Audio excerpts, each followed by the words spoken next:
কোথায় কোথায় তুমি? আমি এসেছি। যা তুমি চেয়েছিলে তাই নিয়ে এসেছি। দেখো, নিজের চোখেই দেখো। কোথায় তুমি? তুমি এসেছো? বাহ, তুমি ঠিক জিনিসটাই এনেছো দেখছি। তা এ কি তোমার নিজের সন্তান? হ্যাঁ, এ আমার নিজেরই সন্তান। তুমি ওকে গ্রহণ করো। আর তার বিনিময়ে বিনিময়ে তোমার চাই ক্ষমতা, তাই না? অনেক অনেক ক্ষমতা। ভীষণ ক্ষমতার লোভ তোমার, তাই না? হ্যাঁ হ্যাঁ, আমার অনেক ক্ষমতা চাই। এত ক্ষমতা চাই যে কেউ যেন আমার কোনো ক্ষতি করতে না পারে। আমি যেন চাইলেই সবকিছু করতে পারি। অর্থ সম্পদ তুমি আমাকে অনেক দিয়েছো। এবার আমাকে ক্ষমতা দাও, ক্ষমতা। দেব, দেব, তাই দেব। লোভী মানুষ আমার খুব পছন্দ। এদের দিয়েই তো আমার কাজ। আমি জানি, আমি তাই তো আমার সন্তানকে নিয়ে এসেছি। তুমি চেয়েছো তাই। এবার আমাকে ক্ষমতা দাও, অনেক ক্ষমতা। হ্যাঁ, তাই দেব। তবে তার আগে আমি যা চাই সেটা তো পাই নাকি? এরপরে আমি তোমাকে তোমার ক্ষমতা দেব। হ্যাঁ হ্যাঁ, জলদি করো, জলদি করো। আমার যে আর দেরি সহ্য হচ্ছে না, জলদি করো। দেরি সহ্য হচ্ছে না? হ্যাঁ, তাই তো। শুভ কাজের জন্য দেরি সহ্য না হয় স্বাভাবিক। তাহলে মৃত্যুর জন্য প্রস্তুত হও। মৃত্যু? কি কি কি বলছো তুমি? মৃত্যু মানে? কার মৃত্যু? কিসের মৃত্যু? তোমার মৃত্যু। তোমাদের মতো লোভী মানুষদের মৃত্যুই তো আমাকে বাঁচিয়ে রাখবে। তোমাদের লোভী তো আমার জীবন। আমার যেমন ইচ্ছে পূরণ করে দেওয়ার ক্ষমতা আছে, তেমনই আছে বেঁচে থাকার সীমাবদ্ধতা। তোমাদের লোভী আমার খাদ্য, আর সেটা তোমাদের মৃত্যু হলেই আমি খেতে পারি। কি কি কি বলছো এসব? না না না না, আমি মরতে পারবো না। আমি আমি আমি পালিয়ে যাব। আমার আমার কোনো কিছুর প্রয়োজন নেই। তুমি পালাতে চাও? যাও তাহলে, ঠিক আছে। তুমি পালাতে পারবে না। আমি তোমাকে পালাতে দেব না। তোমার লোভই আমার জীবন। এই লোভের শক্তি আমাকে বাঁচিয়ে রাখবে। আমি কি করে তোমাকে যেতে দিই? না না, দয়া করো, আমাকে মেরো না। আমাকে যেতে দাও। আমাকে ছেড়ে দাও। ছেড়ে দাও, আমাকে ছেড়ে দাও। ছেড়ে দেব? কিছুক্ষণের মধ্যে তোমার মৃত্যু হবে, আর আমি পাবো তোমার লোভের শক্তি। না না না না না, আমাকে মেরো না।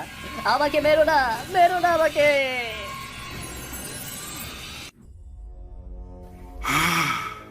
লোভের শক্তির কি আনন্দ! আরে, এটার কথা তো ভুলেই গিয়েছিলাম। ওর বাবা যেমন লোভী, এই শিশুও বড় হলে তেমনই লোভী হবে। একেও না হয় শেষ করে দেওয়া যাক, তাহলে হয়তো আমি আরো শক্তিশালী হব।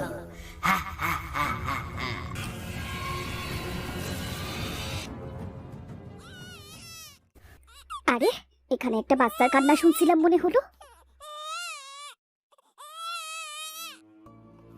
আরে, এই যে, এই তো সুন্দর একটা ফুটফুটে শিশু।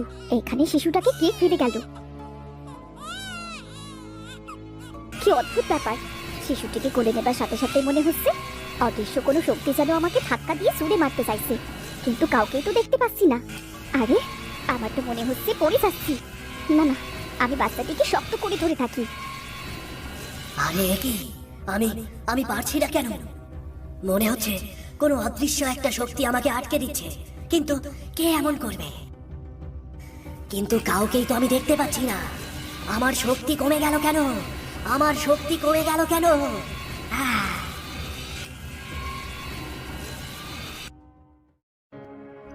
বাহ, বাচ্চাটাকে মিষ্টি। এতক্ষণ তো খেয়ালই করিনি, কিন্তু ছেলে বাচ্চা। না জানি কোন পাষণ্ড লোক বাচ্চাটাকে এখানে ফেলে গেছে। এই বাচ্চাটাকে আমি নিয়ে যাব। আমার অজয় একজন ছোট ভাই পাবে। আমি ওর নাম রাখবো সুজয়।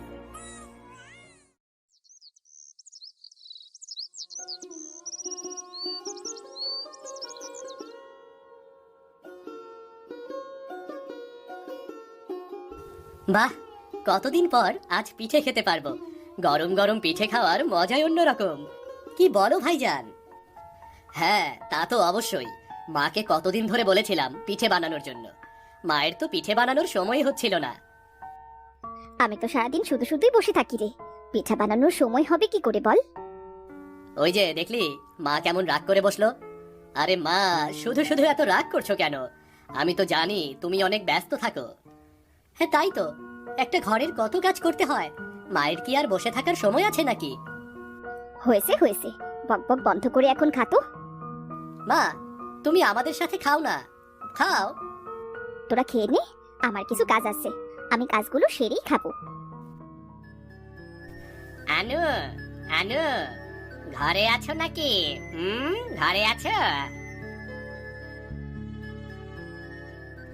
আরে মোড়ল সাহেব, আপনি আপনি হঠাৎ এখানে? আমি কাজে এসেছি, একটা বিষয় নিয়ে একটু আলাপ করার দরকার ছিল। কি বিষয় বলুন না। তোমাদের উত্তরবঙ্গের জমিটা আমার খুব পছন্দ হয়েছে। আমি বেশ ভালো দাম দেব তোমাকে।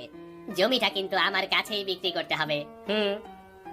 মোড়ল সাহেব, জমিটা যদি আমাদের হতো তাহলে হয়তো আমি সেটা বিক্রি করে দিতাম, কিন্তু জমিটা তো আমার চাচার, তার জমি তো আমি বিক্রি করে দিতে পারি না। কে? তোমার ওই নিখোঁজ চাচা? ওই বেটা কি আর আছে? কতদিন কোনো খোঁজ নেই। হয়তো বেটা মরে গেছে, তা না হলে সন্ন্যাসী হয়ে পথে পথে ঘুরছে। সংসার ধর্ম তো আর করলো না। ও আর জমি দিয়ে কি করবে? তিনি মরে গেছেন কিনা সে ব্যাপারে তো আমরা নিশ্চিত নই মোড়ল সাহেব। আমি কি করে জমিটা বিক্রি করি বলুন? আরে কোনো সমস্যা হবে না, আমি অনেক ভালো দাম দেব। প্রয়োজন হলে দ্বিগুণ। তুমি ভেবে দেখো, এতগুলো টাকা। আমার টাকার কোনো লোভ নেই মোড়ল সাহেব, আমি কোনো অন্যায় করতে পারবো না। যত যাই হোক, এটা অন্য একজনের সম্পত্তি, তা আমি বিক্রি করতে পারবো না। আপনি এখন আসতে পারেন মোড়ল সাহেব। আচ্ছা, আমিও দেখব সে জমি তুমি বিক্রি না করে কোথায় যাও।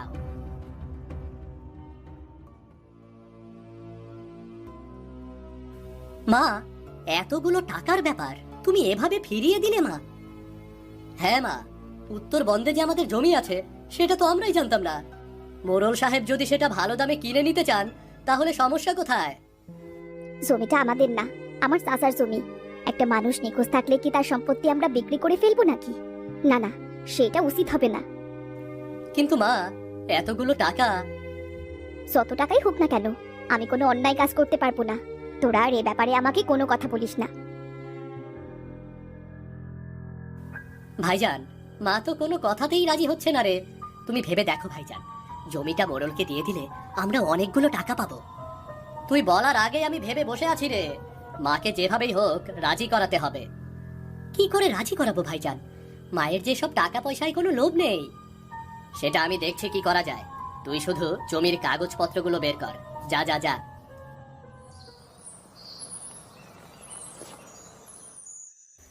আমরা কোথায় যাচ্ছি ভাইজান? কাগজপত্র তো সব মোড়ল সাহেবকে দিয়ে এসেছি, এবার বাকি কাজ সারতে হবে। আমার সাথে চল, আগে গেলেই দেখবি। চল চল চল। বাবা, বাবা। কে? কে এসেছে? বাবা, আমি। ও, তুই তুই এসেছিস? হ্যাঁ বাবা। বাবা, আপনাকে তো সবই বলেছিলাম। আপনি এখন মায়ের কাছ থেকে জমিটা আদায় করার উপায় বলে দিন না। উপায় খুঁজতে এসেছিস? হ্যাঁ, আছে, বেশ ভালো উপায় আছে। শুধু তোদের এই ইচ্ছা না, সব ইচ্ছা পূরণ হবে রে। কি বলছেন বাবা, সত্যি? হ্যাঁ হ্যাঁ, সত্যি। তবে তোরা যা পাবি তার অর্ধেক আমাকে দিতে হবে। কি, রাজি? এ তো মেঘ না চাইতেই বৃষ্টি। আমাদের সব ইচ্ছা পূরণ হবে। আপনি আমাদের উপায় বলে দিন বাবা, জলদি বলে দিন। ভাইজান, এই লোকটাকে কি বিশ্বাস করা ঠিক হচ্ছে? আমার কেমন যেন লাগছে ভাইজান। আরে চুপ কর, দেখে যা, দেখ না কি হয়। আমি বুঝতে পারছি তোর ছোট ভাই আমাকে বিশ্বাস করছে না। না মানে তা নয়, আসলে তা নয়। আমি জানি এসব কথা বিশ্বাস না হওয়াই স্বাভাবিক। আপনি কিছু মনে করবেন না বাবা, আমার ছোট ভাই এসব ব্যাপারে খুব বেশি জানেই না বাবা। কোনো ব্যাপার না, আমি কিছুই মনে করিনি। তোদের সব ইচ্ছেই পূরণ হবে, আমি এর উপায় বলে দেব। তবে তোরা যা পাবি তার অর্ধেক কিন্তু দিতে হবে আমাকে। কি, রাজি নাকি? হ্যাঁ হ্যাঁ, অবশ্যই অবশ্যই রাজি। ঠিক আছে, তাহলে বাঁশবাগানের বড় পুকুরের কাছে যা, গিয়ে বলবি আমি এসেছি, আমি এসেছি, আমার লোভ নিয়ে আমি এসেছি। লোভ? হ্যাঁ, লোভ। লোভের কথা বলতেই হবে, তা না হলে তোদের মনের ইচ্ছা পূর্ণ হবে না। তারপর বাবা, তারপর কি হবে? এরপর কি হবে সেটা নিজেরাই দেখে নিস, তোদের জীবন বদলে যাবে।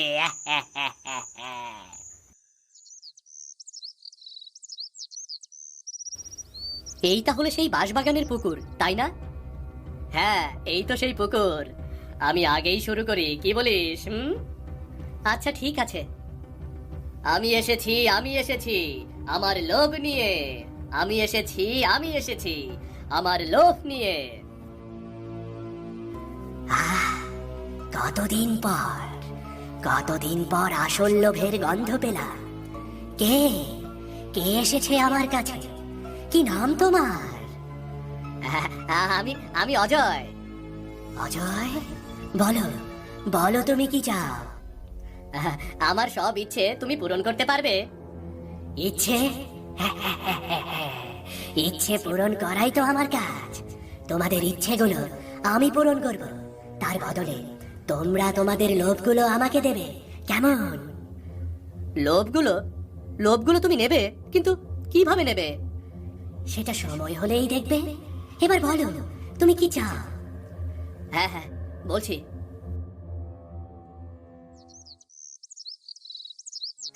তাড়াতাড়ি মায়ের কাছে যেতে হবে, না জানি মায়ের কি অবস্থা। মা, মা।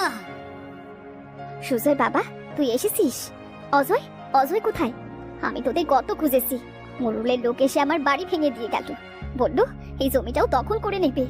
এখন এখন আমরা যাব কোথায় বাবা? কেঁদো না মা, কেঁদো না। তুমি ঠিক আছো, আমি তাতেই খুশি। আমি তো ভেবেছিলাম, যাকে, চলো মা, এখান থেকে দ্রুত বের হতে হবে। চলো চলো। কিন্তু অজয়, অজয় কোথায়? ভাইজানকে আমি নিয়ে আসবো মা, তুমি চলো। আনু, মা আনু। চাচা, তুমি তুমি ফিরে এসেছো? সুজয়, এই তোর নানা ভাই, যার জমিটা নেবার জন্যই মোড়ল উঠে পড়ে লেগেছে। হ্যাঁ মা, আমি ফিরে এসেছি। তোর এত বড় বিপদ আমি না এসে পারি? সুজয়ের একদিন এমনই বিপদ ছিল, সেদিন ওকে তুই বাঁচিয়েছিলি। তোর বিপদে তোকে বাঁচাবে এমন নির্লোভী কোথায় মা? মা আমাকে বাঁচিয়েছিল মানে? তাহলে মা, মা তুমি আমার নিজের মানো? তুই এমন কেন ভাবছিস বাবা? তোকে আর অজয়কে কখনোই আমি আলাদা চোখে দেখিনি। তোদের দুজনকেই আমি সমান ভালোবাসি। হ্যাঁ সুজয়, আনু তোকে কখনো অন্য চোখে দেখেনি। এখন এসব নিয়ে কথা বলার সময় নেই। একদিন তুই যেই বিপদে ছিলি, আজ অনুও ঠিক একই বিপদে আছে।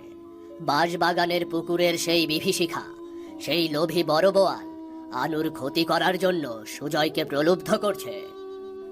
চাচা, কি বলছো কি তুমি? আমি তো কিছুই বুঝতে পারছি না। বড় বোয়াল? আমি তো সেই দিন কোনো বড় বোয়াল দেখিনি। আমি তো সেই দিন শুধু ছোট্ট সুজয়কে দেখেছিলাম। তুই সেই বড় বোয়ালকে দেখিসনি, তার কারণ শুধুমাত্র লোভী ব্যক্তিরাই সেই বোয়ালকে দেখতে পায়। এই বোয়াল মানুষের লোভ নিয়ে খেলা করে, তাদের লোভকে চূড়ান্ত পর্যায়ে নিয়ে যায়, এরপর তাদের মেরে ফেলে এবং তাদের লোভ গিলে খায়। কি ভয়ঙ্কর কথা! চাচা, এসব কি বলছো তুমি? হ্যাঁ মা, এ তো যেন তেন বোয়াল নয়। এ ছিল অশুভ শক্তি চর্চাকারী এক তান্ত্রিক। আমরা দুজন একই গুরুর কাছে দীক্ষা নেই।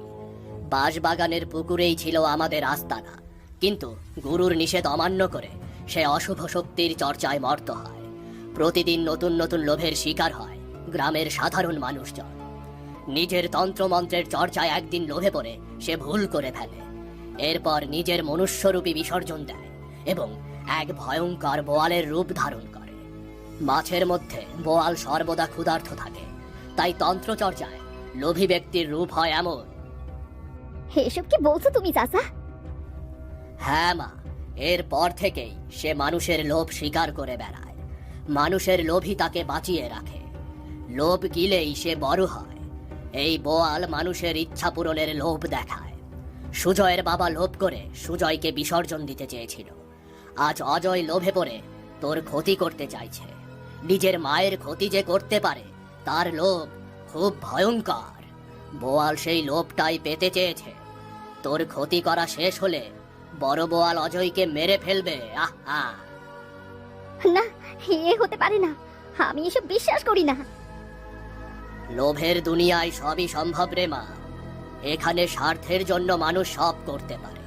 আমাদের অজয়কে বাধা দিতে হবে মা। হ্যাঁ মা, আমি দেখেছি ভাইজান শুধু উত্তরবঙ্গের জমি নয়, আরো অনেক ধন সম্পদ চেয়েছিল। বোয়াল তাকে বিনিময়ে তোমার ক্ষতি করার প্রস্তাব দেয়। ভাইজান তাতেই রাজি হয়েছিল। আমি তাই তোমাকে বাঁচাতে ছুটে এসেছি। ওই বোয়ালকে ধ্বংস করার কি কোনো উপায় নেই? আছে, অবশ্যই আছে। তবে সে বড় কঠিন কাজ।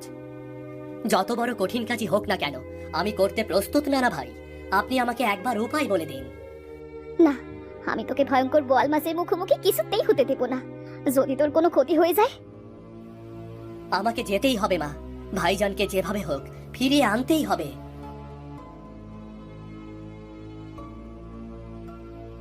ভাইজান, ভাইজান! কে কে? আমি যাব। মায়ের ক্ষতি করতে হবে। আমাকে মায়ের ক্ষতি করতেই হবে। ভাইজান একটা ঘোরের মধ্যে আছে। আমাকে আমার কাজ শুরু করে দিতে হবে। আমি এসেছি, আমি এসেছি আমার লোভ নিয়ে। আমি এসেছি আমার লোভ নিয়ে। হ্যাঁ, এসো। তোমার মতো লোভী লোকদের জন্যই তো আমি অপেক্ষা করতে থাকি। বলো, তুমি কি চাও বলো। আমি চাই। হ্যাঁ, বলো বলো, লজ্জা করো না। তোমার লোভই তো আমার শক্তি। আমি চাই আমার মা ভালো থাকুক, আমার ভাই ভালো থাকুক। আমার সমস্ত লোভ আমি আজকেই বিসর্জন দিলাম। আমার এটাই লোভ। সেটা হচ্ছে সবাইকে ভালো রাখার লোভ। না না না না, এ তুমি জানলে কি করে? এ তুমি জানলে কি করে? কি করে জানলে? লোভের অস্ত্র ধ্বংসের ইচ্ছা ছিল আমার, আর অশুভের বিরুদ্ধে সবসময় শুভর জয় হয়। না না, এ হতে পারে না। না না না না না না না। আমাদের সমস্ত লোভ নিয়ে লোভী বড় বোয়াল তুমি ধ্বংস হয়ে যাও। না না, বাঁচাও, বাঁচাও আমাকে। এই শেষ নয়। আমি ফিরবো। আমি আবার ফিরে আসবো। আমি আসবো। আমি আবার আসবো। আবার আসবো। ভাইজান, ভাইজান! কে? সুজয়? সুজয়, আমার এমন লাগছে কেন? আমার মনে হচ্ছে আমি খুব ভয়ঙ্কর একটা রাস্তা দিয়ে হেঁটে এসেছি। আমি বোয়ালের কথায় মাকে মেরে ফেলতে চেয়েছিলাম সুজয়। এসব আর ভেবো না ভাইজান। আমি বোয়ালকে ধ্বংস করে দিয়েছি। সারা জীবনের জন্য লোভ বিসর্জন দিয়ে দিয়েছি। আমি আর কখনো নিজের জন্য কিছু চাইতে পারবো না। এই আত্মত্যাগের বিনিময়ে আমি বোয়ালকে মারতে পেরেছি। তুই আমার জন্য এত বড় আত্মত্যাগ করলি। হ্যাঁ ভাইজান, বাকি জীবন আমাকে এভাবেই চলতে হবে। নিজের জন্য কোনো কিছুর লোভ করলেই সেই লোভী বড় বোয়াল আমার লোভের শক্তি নিয়ে আবার ফেরত আসবে। নানা ভাই এমনটাই বলেছেন। আমি আর কখনো এমন ভুল করব না। আমাকে মায়ের কাছে নিয়ে চল ভাই, আমাকে মায়ের কাছে নিয়ে চল। আমি ক্ষমা চাইবো। হ্যাঁ চলো চলো, জলদি চলো।